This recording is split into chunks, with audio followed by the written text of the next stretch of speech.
নমস্কার, ভাগ্যদিশা চ্যানেলে আপনাদের স্বাগত জানাই।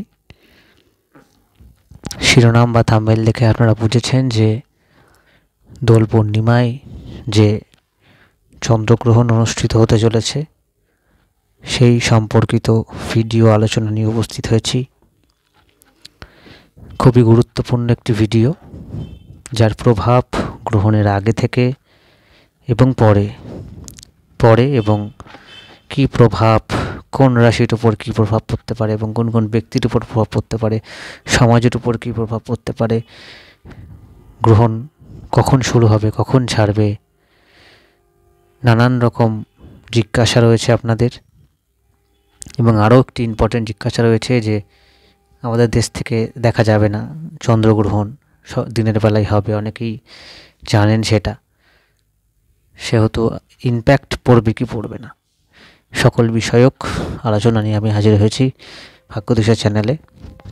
তবে মূল আলোচনা শুরু করার আগে আপনাদের যে বিষয় বলবো, যে আপনাদের অনুরোধ করব, আপনাদের জন্য আমি যে দৈনিক রাশিফল, সাপ্তাহিক রাশিফল এবং মাসিক রাশিফল প্রস্তুত করি এবং তার সাথে বিভিন্ন গ্রহের ট্রানজিট, যেমন রাশি পরিবর্তন, নক্ষত্র পরিবর্তন বা বিভিন্ন গ্রহের যে একত্রে অবস্থান, বিভিন্ন যোগ, এর পাশাপাশি যে সমস্ত গ্রহগুলো আমাদের দৈনন্দিন জীবনে খুব বেশি প্রভাব ফেলে, তাদের বিশেষ করে কারুকতা নিয়ে যে সমস্ত ভিডিও হয়, সেই সমস্ত ভিডিওগুলো আপনারা অবশ্যই এই চ্যানেলে দেখতে পারেন এবং যার ফলে আপনাদের অ্যাস্ট্রোলজিক্যাল যে গাইডেন্স, তা আপনারা পেতে পারেন।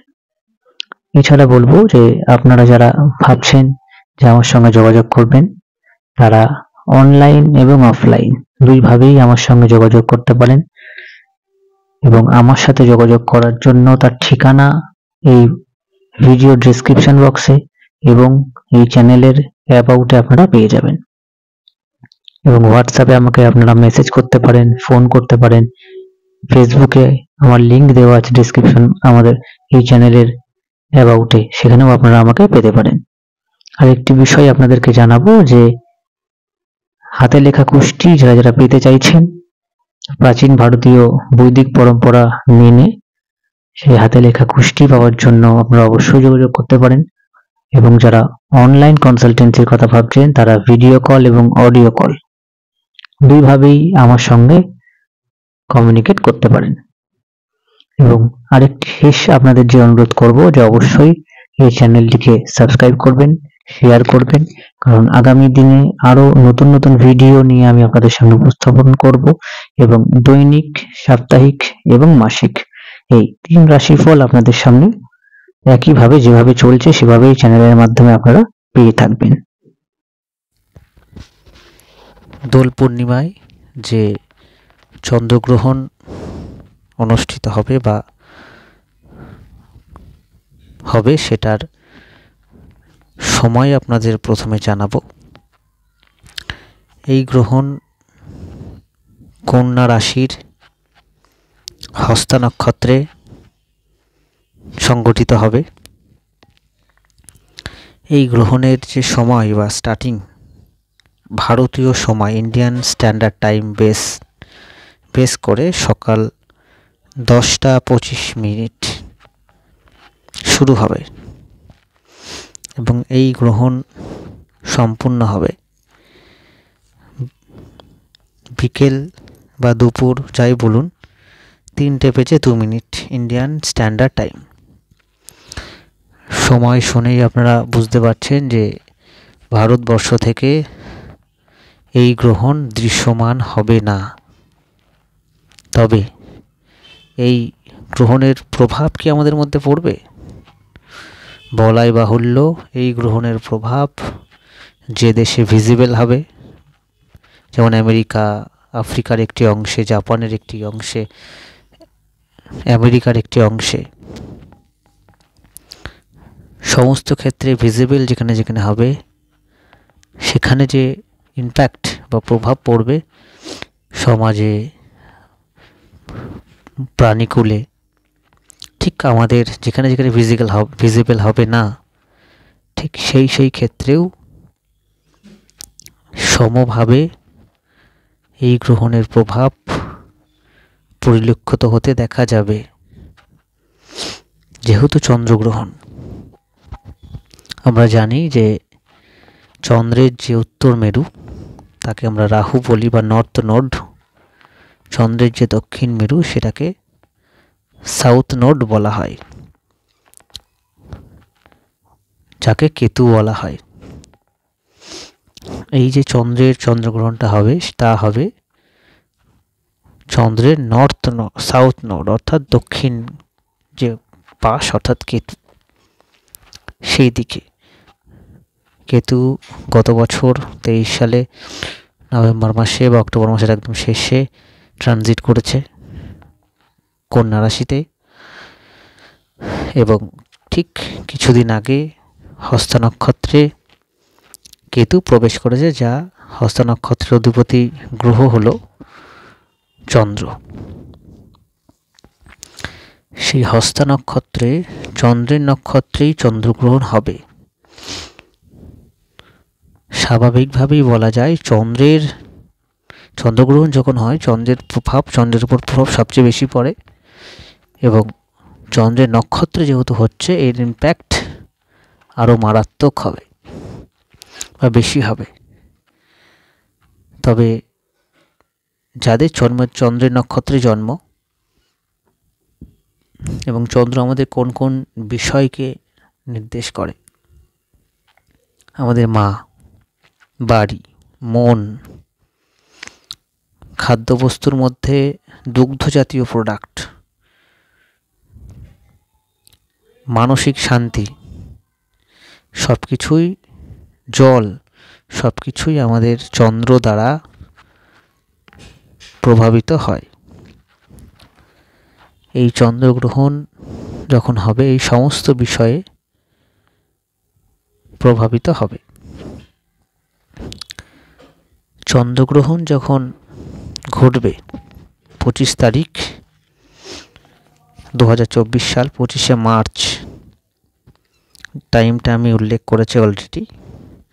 সেই সময় যে গ্রহগত অবস্থান থাকছে সেটা আমি আপনাদের আলোচনা করব। চন্দ্র হস্তা নক্ষত্রে থাকছে, রবি মীন রাশির উত্তর ভাদ্রপদ নক্ষত্রের 3য় পদে অবস্থান করবে, মঙ্গল কুম্ভ রাশির শতভিষা নক্ষত্রের 1ম পদে থাকবে, বুধ মীন রাশির রেবতী নক্ষত্রের 4র্থ পদে অর্থাৎ গান্ডান্স সিচুয়েশনে একদম ট্রানজিট করার অবস্থার মতো অনেকটাই গতি কমিয়ে বুধের অবস্থান হবে, বৃহস্পতি মেষ রাশির ভরণী নক্ষত্রের 3য় পদে অবস্থান করবে, শুক্র কুম্ভ রাশির পূর্ব ভাদ্রপদ নক্ষত্রে 1ম চরণে অবস্থান করবে, শনি কুম্ভ রাশির শতভিষা নক্ষত্রের 4র্থ চরণে অবস্থান করবে, রাহু মীন রাশির রেবতী নক্ষত্রের 2য় পদে অবস্থান করবে, এবং কেতু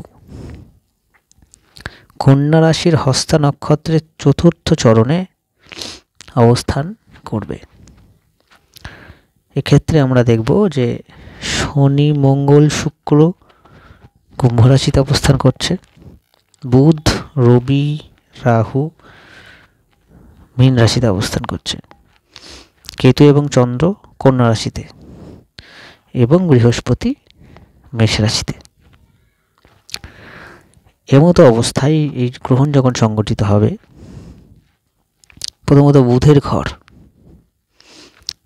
ঘরে এই গ্রহণ সংগঠিত হবে, এবং বুধ আমাদের কমিউনিকেশন, কোঅর্ডিনেশন, চাইল্ডহুড ফেজ, বিজনেসের একটি পার্ট, ফাইন্যান্স, স্পিচ, ইএনটি,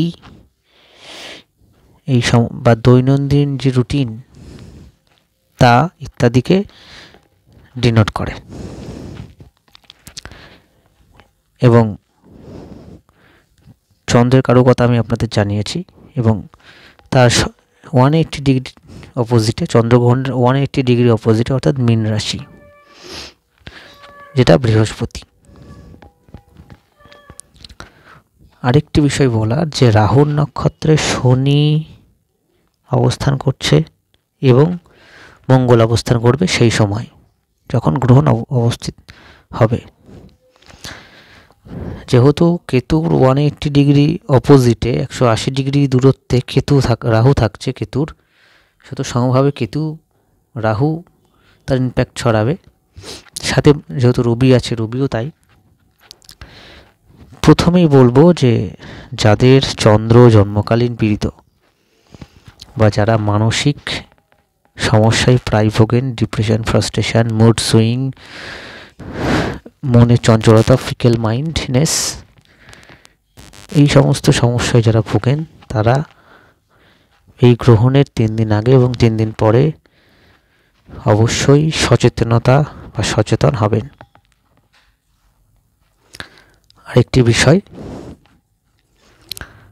যা কিছু চন্দ্র দ্বারা কন্ট্রোল হয় সব কিছুর উপরে যদি কোনো সিদ্ধান্ত নেন, বিশেষত বাড়ি, মা, অর্থের যোগান বা অর্থ খরচ, সব কিছু যেহেতু ভার্গোর ঘরে এটা হচ্ছে, অর্থাৎ কন্যা রাশিতে হচ্ছে, আমাদের ডেলি লাইফ, আমাদের ঋণ ভাব, শত্রু ভাব, চাকরি ভাব, এই সব কিছুর উপর কিন্তু প্রভাব পড়বে। বিশেষত এই সময় সোসাইটিতে কিছু চাকরি নাশ বা চাকরি হারানোর প্রবাবিলিটি এই গ্রহণের কারণে হবে।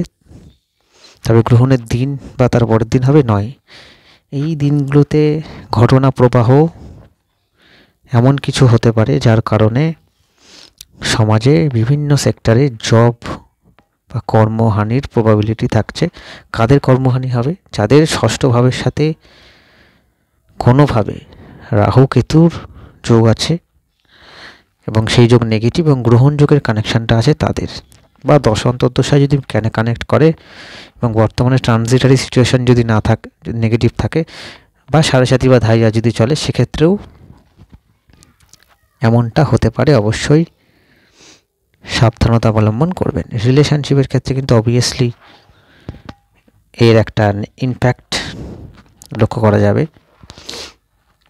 আমি বলবো প্রত্যেকে গ্রহণ 25 তারিখের 3 দিন আগে, অর্থাৎ 22, 23, 24 এবং 3 দিন পর 26, 27, 28 এবং মাঝখানে 25, এই যে সব দিনগুলো, অর্থাৎ প্রায় 1 সপ্তাহের একটা টাইম থাকছে, 7 দিন, যে কোনো গুরুত্বপূর্ণ সিদ্ধান্ত, সেটা বিবাহ কেন্দ্রিক, সম্পর্ক কেন্দ্রিক, ফাইন্যান্সিয়াল ইনভেস্টমেন্ট, যাই হোক,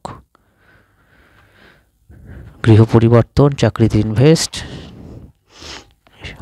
যে কোনো সিদ্ধান্ত, এগুলো গুরুত্বপূর্ণ, যেগুলো আপনাদের লং টার্ম এফেক্ট দিতে পারে। রাশি লগ্ন নির্বিশেষে বলবো আপনারা সাবধানতা অবলম্বন করবেন।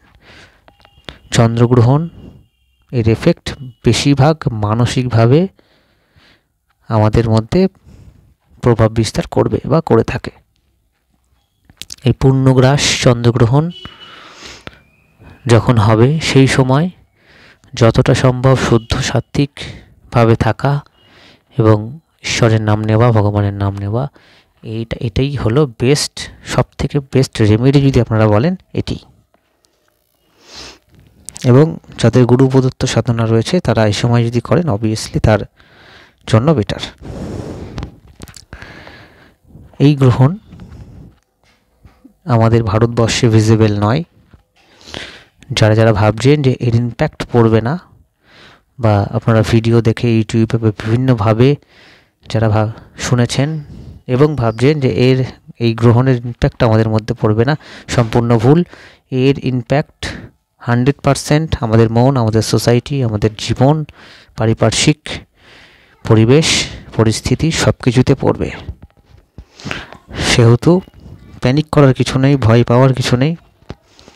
সাবধানতাও যদি অবলম্বন করেন এবং ঈশ্বরে বিশ্বাস রেখে চলতে পারেন, অবভিয়াসলি এর যে নেগেটিভ ইম্প্যাক্ট আপনাদের মধ্যে থেকে দূর হবে বা পড়বে না। আমি রাশি এবং লগ্ন ভিত্তিক বলার কিছু নেই, তবে অবশ্যই মীন, কন্যা, সিংহ, মিথুন, ধনু বা প্রত্যেকটা রাশি যাদের ধাইয়া চলছে, শনি সাড়ে সাতি চলছে, কাউকে বাদ দেওয়ার নয়, প্রত্যেকের এর ইম্প্যাক্ট পড়বে। এবং যাদের চন্দ্র এবং কেতুর দশা অন্তর্দশা চলছে, চন্দ্র রাহুর দশা অন্তর্দশা চলছে, তাদের ইমপ্যাক্ট অতিমাত্রায় পড়বে, এবং যাদের নেগেটিভ চন্দ্র এবং কেতু যোগ রয়েছে তাদেরও যথেষ্ট পরিমাণ এর মানসিকভাবে আপনাদের ইমপ্যাক্ট পড়বে। যতটা সম্ভব গাইড করার চেষ্টা করলাম। ঠিক এর 13 দিন বা 14 দিনের মাথায় আবারও সূর্যগ্রহণ রয়েছে, এই রিলেটেড ভিডিও আমি অবশ্যই আলোচনা করব।